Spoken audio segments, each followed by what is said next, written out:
Hati-hati. Karo ditebari karuan. Iki gendang nyokot-nyokot ta. Iki. Man, kami mau uji nyali nih.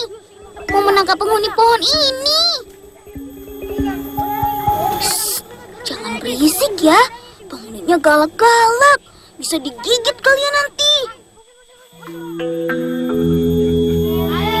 Eits, ini bukan pohon angker loh teman. Tapi di pohon ini ada sarang semut rang-rangnya. Itu loh, semut merah besar yang suka menggigit. Nah, kami mau mengambil krotonya, alias telur dan larvanya, untuk makan si Denok ayam kesayanganku.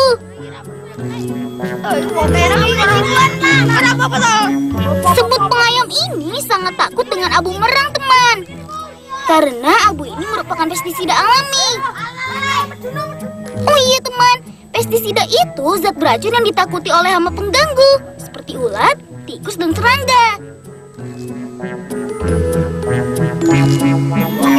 Teman, ternyata dugaan kami benar. Ada banyak telur krotonya.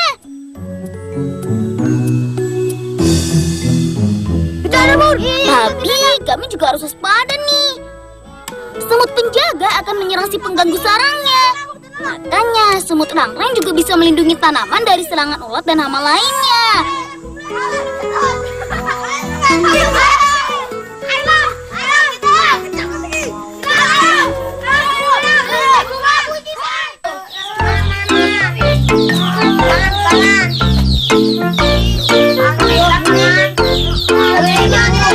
Di desa kami, kroto dimanfaatkan sebagai pakan ayam, teman. Di daerah lain, kroto juga digunakan sebagai makanan burung kicau dan untuk umpan memancing. Telur dan larva semut rang-rang mempunyai kandungan protein yang tinggi serta mudah dicerna oleh unggas. Jadi, kroto akan membuat unggas lebih sehat dan lincah. Ayo, makan yang banyak ya.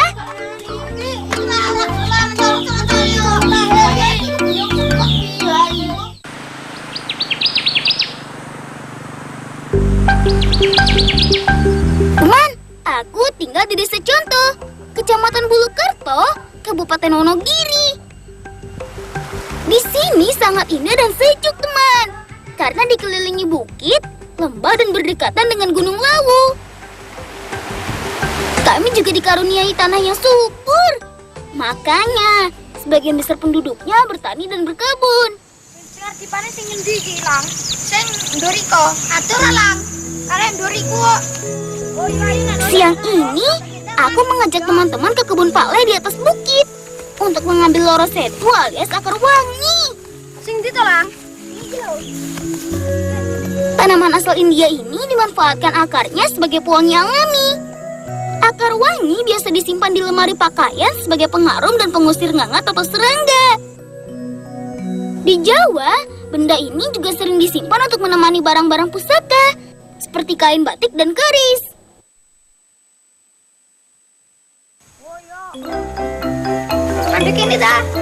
Akar wangi di kebun Pak Leku ini sudah siap dipanen, teman. Umurnya sudah 8 bulan, daunnya sudah tinggi-tinggi, dan rumpun batangnya sudah banyak. Kalau tanahnya gembur, panjang akarnya bisa mencapai lebih dari 60 cm. Tapi jika tanahnya agak keras seperti ini, biasanya cuma 30-40 cm saja.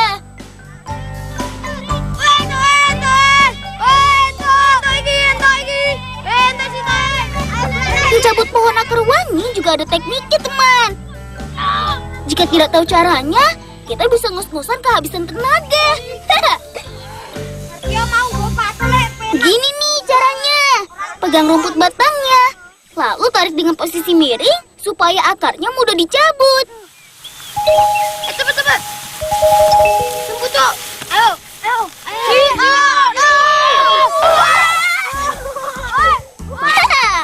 Niatnya sih mau kompak narik akar wanginya. Jadi kompakan jatuh deh. Sudah banyak ini. Ayo kita bersihkan di sungai. Ayo nangkal ya.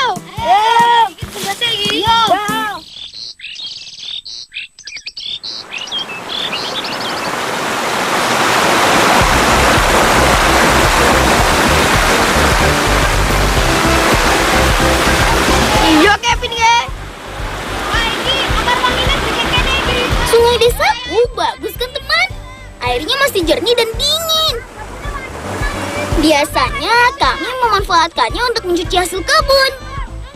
Tenang, kotoran dari hasil kebun kan cuma tanah, bukan plastik. Jadi aman untuk kelestarian sungai ini, teman. Ayo, cuci yang bersih. Pastikan semua tanah yang masih menempel lepas dari akarnya ya.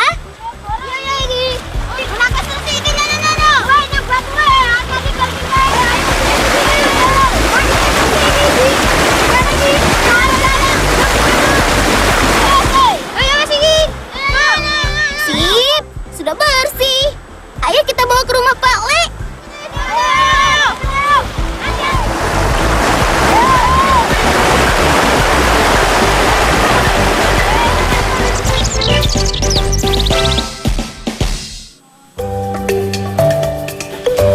Sebelum dijemur, akar wangi ini harus dipisahkan dulu dari daunnya ya. Nah, bagian bonggol sampai akarnya itulah yang nantinya dijemur sampai kering selama 2-3 hari. Teman, di tangan terampil warga desaku, akar ini bisa disulap menjadi berbagai macam kerajinan tangan. Kerajinan yang dihasilkan antara lain tikar, boneka, dan guci yang diekspor ke negara di Timur Tengah seperti Dubai dan Kuwait. Sementara bahan baku akar wangi keringnya diekspor ke Jepang.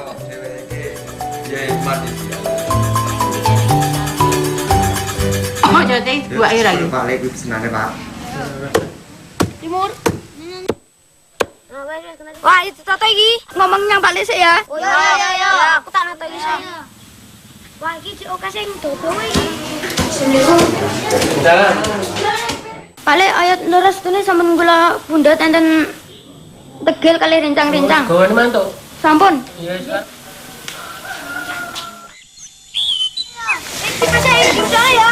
Satu lagi nih tanaman unggulan desa contoh. Kalian pasti sering memakannya kalau bulan puasa. Itu loh yang biasa dijadikan campuran minuman es kolak. Tanaman perdu ini tumbuh di dataran tinggi seperti di tanah perbukitan ini. Cincau sangat mudah dibudidayakan. Bisa dipanen setelah umur 4 bulan, teman. Sekarang ini, daun cincau kering sudah dikirim ke berbagai kota di Indonesia. Bahkan sampai luar negeri. Wah, bangganya. Ternyata hasil kebun kami sudah terkenal sampai mancanegara. Ayo teman-teman, petik yang banyak ya. Pilih yang batang dan daunnya sudah besar-besar. Ayo, kau mulai kean. Hati-hati yo. Yo. Ayo. Cepet ae. Cepat.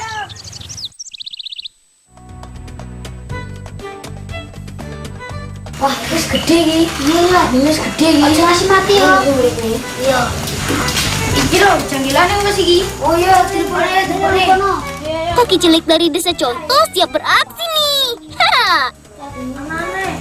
Membuat janggelan itu mudah kok teman. Rebus daun cincau kering hingga mendidih. Hati-hati lang. Sekira cuma geni. Kalau sudah, pisahkan ampas dan airnya. Air sari daun cincau kemudian direbus lagi.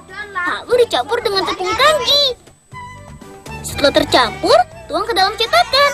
Kemudian diamkan sampai dingin. Yo, iya iki. Mbak pisan. Jadi deh janggelannya.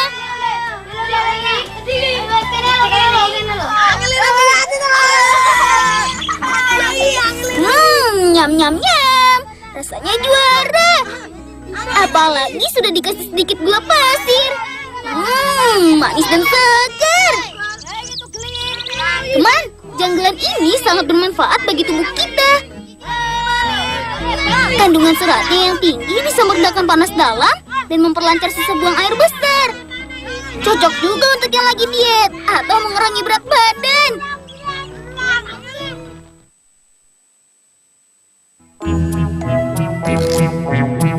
Teman, inilah tempat paling terkenal di daerahku, Rawapening.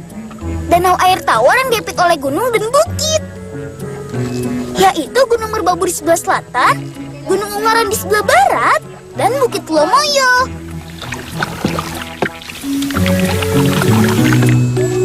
Eits, kalian jangan salah terjemahin ya. Rawa pening artinya bukan rawa pusing loh. Tapi pening di sini berasal dari kata bening, yang artinya jernih.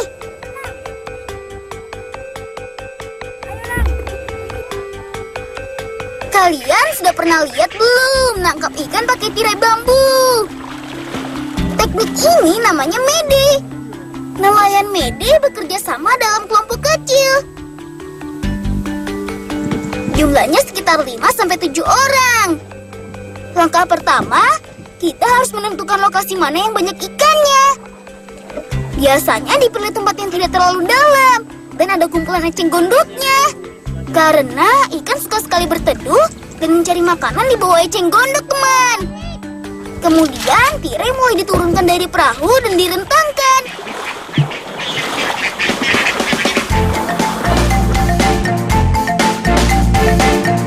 Tirai sepanjang 45 meter dan tinggi 1,5 meter ini sengaja dibuat sebagai alat untuk menangkap ikan, teman. Tapi bukan diambil dari jendela rumah kami loh. Hei kanca-kanca, ayo ngewangi. Yo!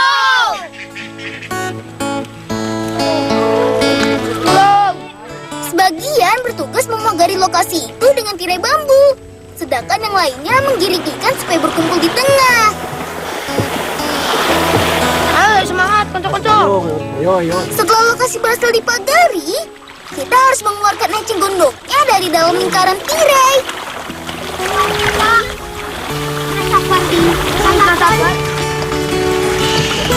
Kemudian sedikit demi sedikit, diameter lingkarannya mulai diperkecil. Tujuannya supaya kita lebih mudah melihat dan menangkap ikan-ikannya.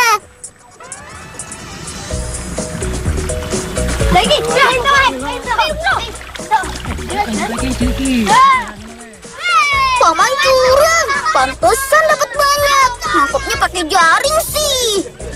Wah, aku nggak boleh kalah nih. Walaupun dengan tangan kosong, aku harus dapat juga. Asik, aku dapat ikan mujair besar. Teman, banyak loh jenis ikan air tawar di sini. Mulai dari ikan mujair, nila, sepat, sampai ikan gabus. Jika beruntung, sesekali menurunkan mede, nelayan bisa mendapat ikan hingga 10 kilogram. Seperti kali ini nih, ikannya banyak. Dek, kula ajeng pamit riyen ajeng kados bunga teratai, Dek. Nggih, matur nuwun nggih, Dik. Nggih, sami-sami. Diwangi. Ya, kita gawe lawang gawe lawang omah ya, Dik ya. Wah, terima kasih Paman. Pesta ikan kita, teman. Asik. Matur nuwun, Pak, Dek. Pamit saya tak golek teratai sik. Yo.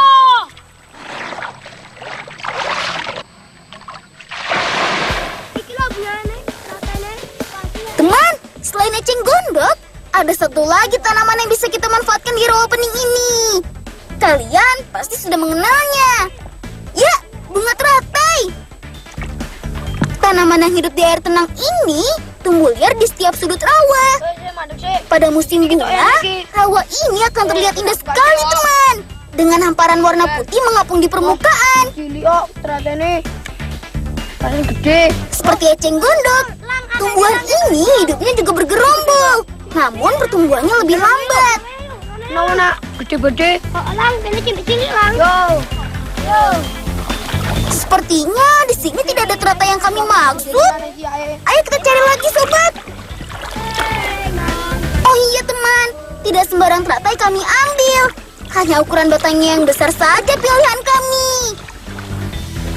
Lebih baik lagi ya sudah ada biji bunga dan mempunyai umbi di bawahnya. Yo, ditumis. Yo. Oh, kita pulang. Nah, ini dia yang kami cari. Kita ambil secukupnya saja ya. Wah, tak cabut iki gede iki ya ketok Aku ya ki. Hampir semua bagian dari teratai punya khasiat loh, teman. Jika dibakar, daunnya bisa mengobati memar dan sakit bisu. Bunganya yang indah bisa melegakan nafas, menghentikan pendarahan, dan menurunkan demam. Wah, ternyata rawa pening menyimpan obat mujarab dan lezat.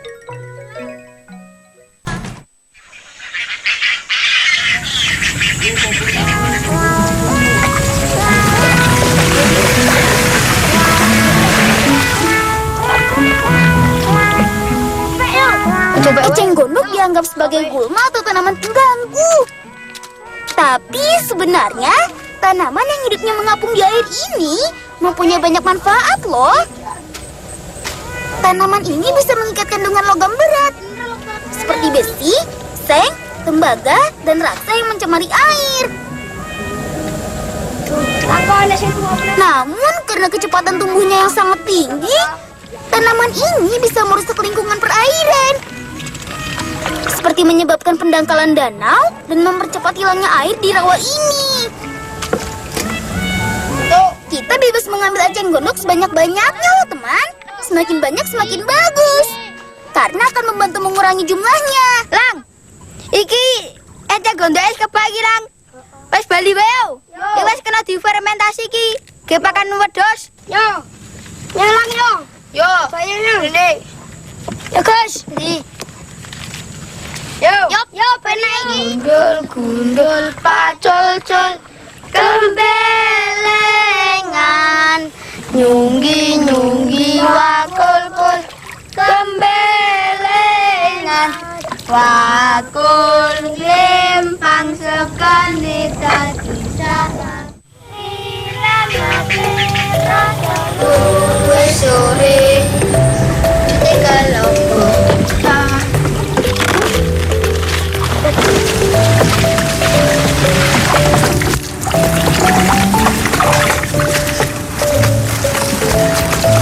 Teman, kami sangat terbantu dengan adanya rel tua ini. Wih, gak junggake larine. Gak digokke lang. Kami bisa menghemat tenaga untuk mencari rumput, mengambil eceng gondok, membawa hasil kebun, atau ke rawa untuk mencari ikan.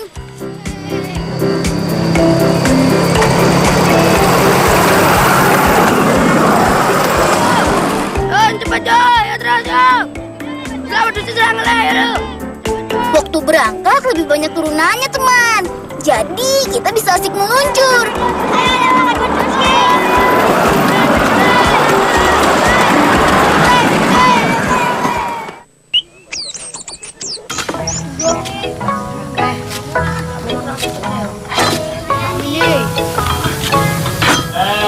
Kata Pak Guru, eceng gondok bisa dijadikan makanan ternak karena mengandung protein dan serat yang cukup tinggi. Sehingga tanaman ini sangat cocok dijadikan bahan pakan tambahan.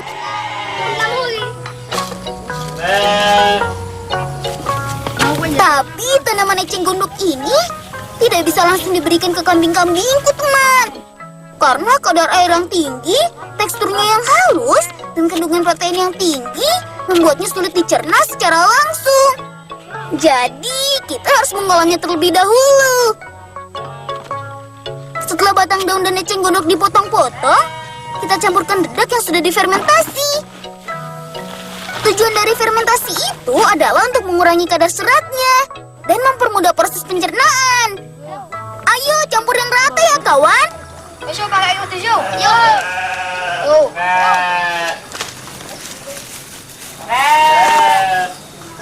Yo. Gitu lagi. Teman, kambing yang kami pelihara ini adalah jenis kambing lokal. Atau masyarakat di sini menyebutnya kambing gibas. Lucu ya namanya. Dengan pakan yang sudah difermentasi, pertumbuhan daging kambing menjadi sangat baik. Hari ini sampai di sini dulu ya. Besok kita lanjut lagi.